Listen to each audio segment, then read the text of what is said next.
তপোবন পাহাড়ের আরেকটি মাহাত্ম্য হল 14 বছরের বনবাসের সময় শ্রীরাম, মা সীতা আর লক্ষ্মণ এই তপোবন পাহাড়ে এসেছিলেন।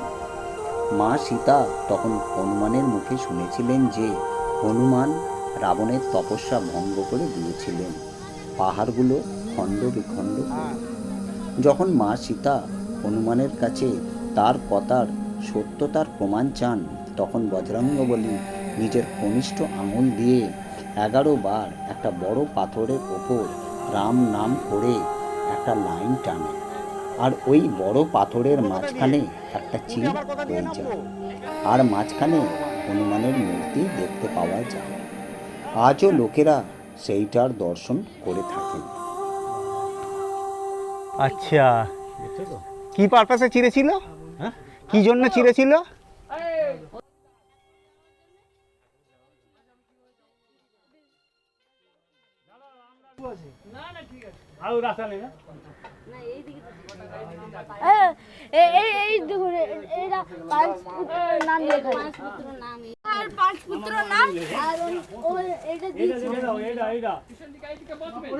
ও আচ্ছা, ঠিক আছে, জয় মা।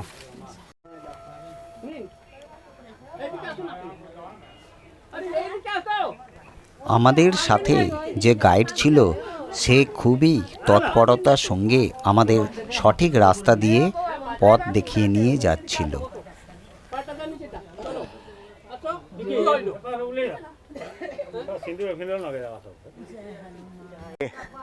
ডেঞ্জারাস রাস্তা এটা। বজরঙ্গবলীর মন্দির দর্শন করার পর তারপর আমরা সেই বিপজ্জনক রাস্তা দিয়ে সামনের দিকে এগোতে লাগলাম।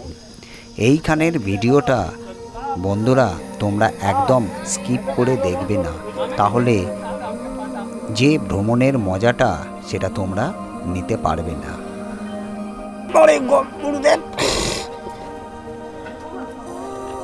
ওরে বাবা, এ আর এক গুফা। সে বাবা, মনি তোমরা নেমেছো, আমি নামতে পারবো তো? বডিটাকে সরু করে নামতে হবে। জয় গুরুদেব। না না না, আমি নামছি। জয় রাধা স্বামী। আমার বডি বলবে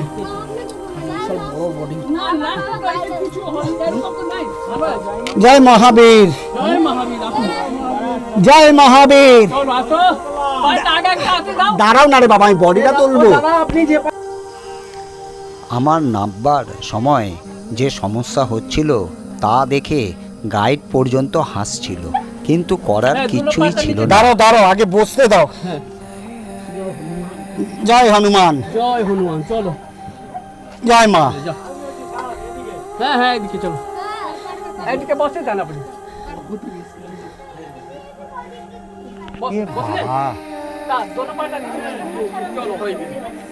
চলো আগে আমাকে যেতে দাও।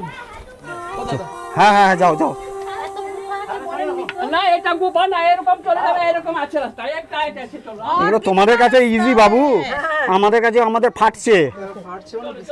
ওরে বাবা, মানে ব্যাগকে যাওয়ার সম্ভাবনাই নেই। সেইটাই তো। যা যাওয়ার ফরওয়ার্ড, ব্যাকওয়ার্ড আর দেখার ইচ্ছে। জয় গুরুদেব। আগের গুফাটা আমরা কমপ্লিট করবার পর এবার যে গুফাটার কাছে আমরা এসে উপস্থিত হলাম সেটা ছিল রাবণ গুফা। এটা কেমন গুফা? রাবণ গুফা। এটা রাবণ গুফা। ও বাবা, এখানে কি তপস্যা করতো নাকি?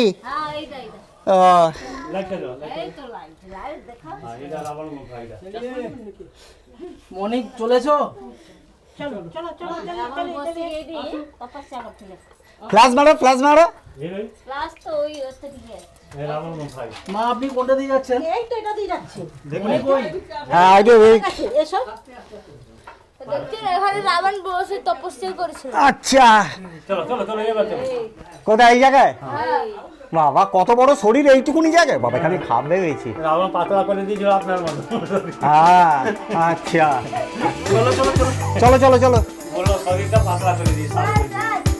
আর একটা পাতলা রাস্তা আছে জানেন? না ওদিক দিয়ে ঠিক আছে, ওদিক দিয়ে ঢুকে যাব, কিন্তু এইখান থেকে যা বেরোলাম এ বাবা। আপনি কি তপবন দেখলেন? আরে তখন দেখিনি ওইদিকে। এটা না দেখলে তপবন হই এইটা দেখলেন না তো তপবন কি দেখলেন? খালি মন্দিরগুলো দেখলেন?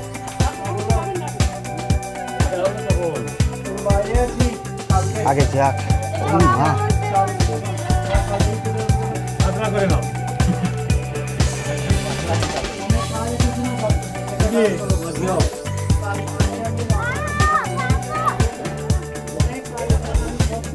জয় গুরু।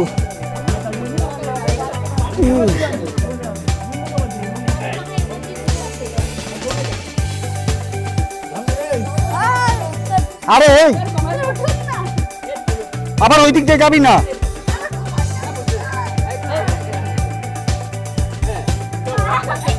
দাঁড়ান দাঁড়ান দাঁড়ান যাচ্ছি।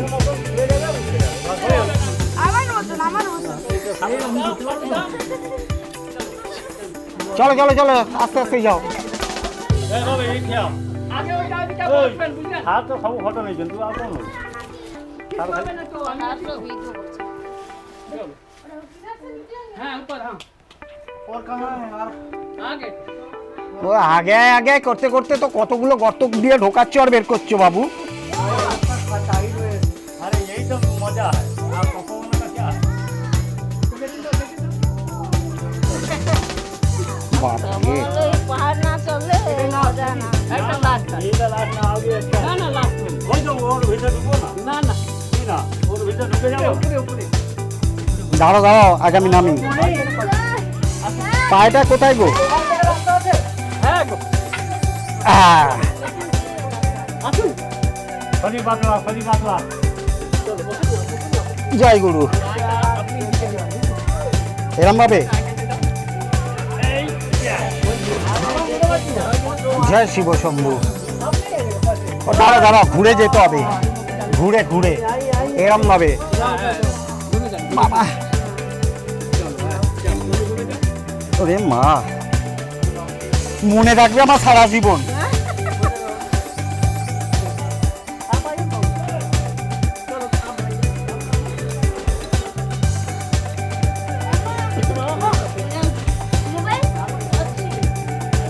চ বাবা চ, তুই বেরো, মা বেরোচ্ছে। বাবা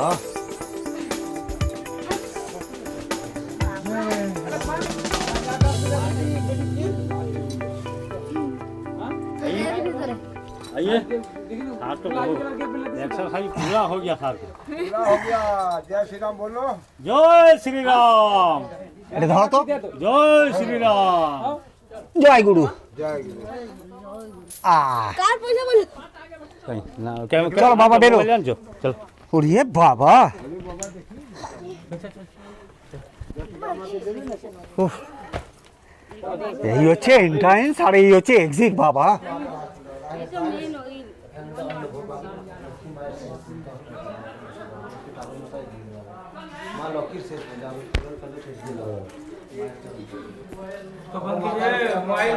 আচ্ছা আচ্ছা ঠিক আছে করে দিই। तो तुरंत मन कीजिए। কোন দিক দিয়ে? চলো হালত খারাপ হয়ে গেল শালা ছিলে গেছে মনে হচ্ছে হাত। আসুন জয় হো বাবা আপনি ওখানে চলে যাচ্ছেন তো কি হতো এইসব দেখতে পেতাম না, কপালে লেখা আছে এইটা দেখার, তা আমরা কি করব বাবু? বাবা ফোন করেন হ্যাঁ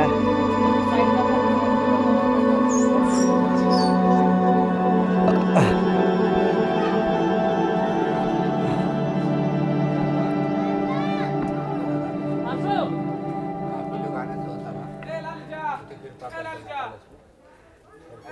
বাবা,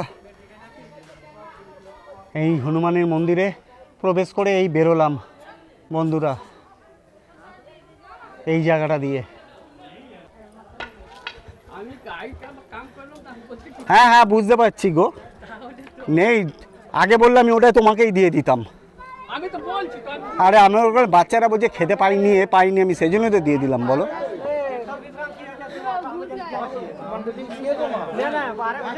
খুব রেগে গেছিলাম আমি জয়দেবের ওপরে আজকে, এত লেট করেছে বলে। এই দেখুন ফটোগুলো, হ্যাঁ আমি সব ফটোগুলো তুলেছি আমি এই দেখুন উপরে পাথর শুধু আচ্ছা। বাবা ভালো অভিজ্ঞতা। মা পারতো না, কেউ পারতো মা যেতে পারতো না, আপনিও পারতেন না, ডেঞ্জারাস রাস্তা। উফ। অভি তাহলে ভালোই হলো বল। হ্যাঁ, স্যার। তপবনের আজকে মাহাত্ম সত্যি একটা জয়দেবের জন্য হলো। লেট করছে, আমাদের নিকুচি করেছে আমি যাব না, তারপর ফোন করেছি বলে হ্যাঁ আমি এসে গেছি। গাড়িওয়ালা এখন 10 মিনিট না না ঠিক আছে, হ্যাঁ ভালো করেছে, ভগবান যা করে মঙ্গলের জন্য, এইটাই যা দেখবার ছিল বলেই ভগবান পুষিয়ে দিল আমাদেরকে। ও সত্যি থ্যাংক ইউ।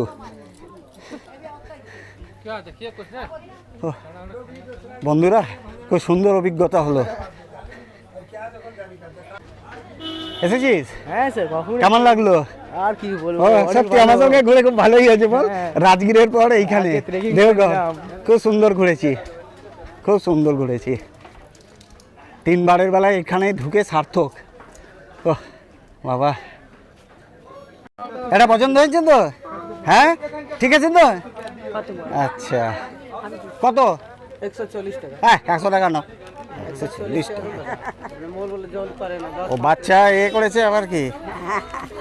এনো 20 টাকা না না না আমার কাছে আর খুচরো নেই, 100 টাকা খুচরোই নেই আমার কাছে, সব দিয়ে দিয়েছি। চ খুশি তো বাবু? তোর ভাইকে দেবো না, পড়াশোনা যাবে করবে তারপর দেবো। নিবি না কি কিছু কেনু? বল বল বল কি কিনবি বল? কেন লজ্জা পাচ্ছিস? কেরে পুচকি খুশি তো? এ পুচকি এই এই অঙ্কিতা, অঙ্কিতা খুশি তো? হ্যাঁ বন্ধুরা তপবন দেখার পর এইবার আমরা যাচ্ছি বাসুকীনাথ মন্দিরের উদ্দেশ্যে। এখান থেকে বাসুকীনাথ মন্দিরের দূরত্ব হচ্ছে 46 কিলোমিটার। এই আমাদের ড্রাইভার ভাই কি নাম আছে? রাজেশ বর্মা। আচ্ছা রাজেন বর্মা। ফোন নাম্বারটা কত? ফোন নম্বর আছে 9153744951। আচ্ছা নাম্বারটা এখানে বলে দিল। যখনই তোমরা দেওঘরে আসবে তখন এই ড্রাইভার ভাইয়ের সঙ্গে তোমরা কন্ট্যাক্ট করে নেবে। যে জায়গায় আমাদেরকে দুটো জায়গায় নিয়ে এলো, ভালোভাবেই ড্রাইভ করে নিয়ে এলো। এইবার আমরা বাসুকীনাথ মন্দিরের উদ্দেশ্যে রওনা দিচ্ছি।